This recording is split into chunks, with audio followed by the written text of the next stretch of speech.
Olá, tudo bem? Seja bem-vindo ao canal Meu Momento com Deus. Nessa ocasião nós teremos mais um momento de meditação. Você é meu convidado a junto comigo ter essa experiência transformadora por meio da palavra de Deus, por meio do tema de hoje. Se você está chegando aqui pela primeira vez, deixa eu te dizer, esse canal ele é focado em meditar, em refletir, em tirar lições da palavra de Deus para a nossa vida. Se você gosta de assuntos e temas pertinentes, né, que de fato agregam, que de fato nos auxiliam a dar o próximo passo em direção a Deus, você encontrou o canal certo. E por isso, eu te peço, se inscreve, para que no dia seguinte eu possa te lembrar e te notificar que assim como eu, você também precisa ter o teu momento com Deus. Tá certo? Antes de nós conhecermos qual será o tema de hoje, que diga de passagem, muito interessante, eu quero convidar você a orar comigo. Vamos orar juntos? Senhor Deus, estás nos céus, como é bom mais uma vez termos a oportunidade de meditar na Tua Palavra, em um tema, em um assunto que com certeza vai fazer a gente refletir, pensar, quem sabe até mesmo nos tirar da nossa zona de conforto. E por isso nós te somos gratos, porque é por meio do Teu poder, por meio da autoridade da Tua Palavra, que nós conseguimos crescer, amadurecer espiritualmente e com certeza melhorar o nosso relacionamento contigo. Que tais ocasiões possam se repetir mais em nossos dias, Pai. Perdoa os nossos pecados, derrama mais e mais o Teu Espírito sobre nós, para que Ele nos dê luz, conhecimento e, acima de tudo, que Ele revele o Senhor a cada um de nós. Nós te pedimos todas essas coisas porque confiamos unicamente nos méritos do Teu Filho amado, Jesus Cristo. Amém. Pois muito bem, gente, como eu tinha mencionado, o tema de hoje é um tema bastante interessante e ele diz assim, ó: igrejas, túmulos de Deus? E aí, o que é que você acha? As igrejas se tornaram o túmulo de Deus ou não? É sobre isso que nós vamos conversar um pouquinho. Mas antes, eu quero convidar você a ler comigo o texto, né, o verso que vai trazer luz à nossa meditação. Ele se encontra no livro de Efésios, capítulo 5, versículo 25 a 27. Olha só o que diz, ó.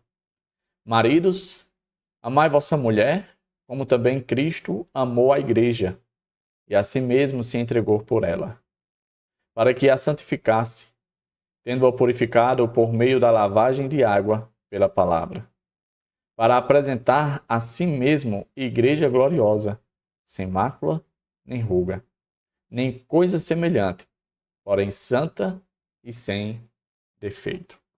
Como é que Cristo trata a sua noiva, em outras palavras, a sua igreja? Ele se dá em sacrifício para que ela seja glorificada, para que ela seja limpa, para que ela seja purificada, para que ela seja aceita diante de Deus. Aqui nós vemos até que ponto Cristo foi para glorificar a sua igreja. A pergunta que nós devemos fazer é: o que nós temos feito pela Igreja de Cristo? Será que nós temos andado nos passos de Jesus? Ou será que nós temos tornado a Igreja um túmulo de Deus? Existe um filósofo muito crítico do cristianismo chamado Friedrich Nietzsche. Ele tecia ali comentários bastante ácidos com relação ao cristianismo.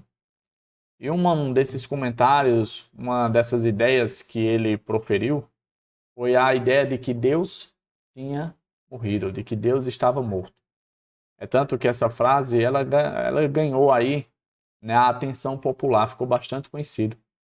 Até mesmo filmes foram feitos com base nessa afirmativa. Deus morreu ou Deus está morto. E aí, o que o Friedrich Nietzsche, um ateu, não é uma pessoa que não acredita em Deus, chama a atenção exatamente para essa situação, de que Deus está morto e que a igreja foi responsável por essa situação. Se a gente for analisar, principalmente nós que somos cristãos, quem sabe tal argumento cheira e beira a absurdo. Porque como um Deus imortal poderia morrer. É ilógico. Porém, como ele trata no âmbito das ideias, o Friedrich Nietzsche, eu quero convidar vocês, que foi o que a meditação procurou fazer, a gente refletir também no âmbito das ideias. Em que situações, em que momentos Deus se apresenta como um morto na minha e na sua vida, dentro da realidade que nós vivemos? Eu vou trazer alguns pontos à tona e aí você reflete do seu lado aí, tá bom? Um povo que se diz crente, um povo que se diz temente a Deus, um povo que fala sobre a soberania de Deus na sua vida, mas que na prática vive completamente diferente. Ao invés de crente, externaliza ações de que uma pessoa fosse ateu, ou seja, de que não acredita em Deus. Fala que Deus é soberano, mas ao invés de estar sobre a soberania de Deus, se submete à soberania do mundo, às normas, às regras do mundo. Aí eu te pergunto, que igreja é essa? Que ao invés de se submeter completamente ao Deus que acredita estar vivo, vive de forma completamente contrária. Existe uma máxima que é bastante, podemos dizer assim, aprovada por nós, é que quando uma pessoa comete um crime bárbaro e odioso, essa pessoa ela é vista como uma pessoa que não tem Deus no coração, ou seja, que não acredita em Deus. Isso retrata a ideia das pessoas que são ateias, que não são maioria ao redor do mundo. Cerca de 2 a 5% de toda a população se considera ateu. Tendo em vista o crescimento exorbitante da criminalidade, da maldade, de todas as coisas ruins que estão ao redor desse mundo mal. Será que isso se deve porque todas essas pessoas são ateias? Ou é porque, de fato, Deus não tem sido real e presente e vivo na vida dessas pessoas? Percebe que a crítica de Friedrich Nietzsche, a acusação que ele faz, a afirmativa, dentro de alguns aspectos tem sim o seu valor para ponto de reflexão e análise? Todas as pessoas que estão cometendo maldade, elas não se consideram ateias.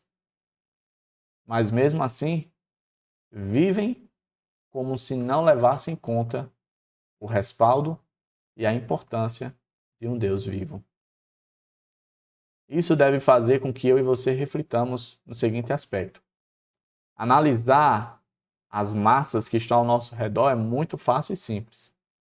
Porém, o que a meditação convida a fazer, a mim e a você, é analisar a nossa vida, a minha vida, de forma honesta.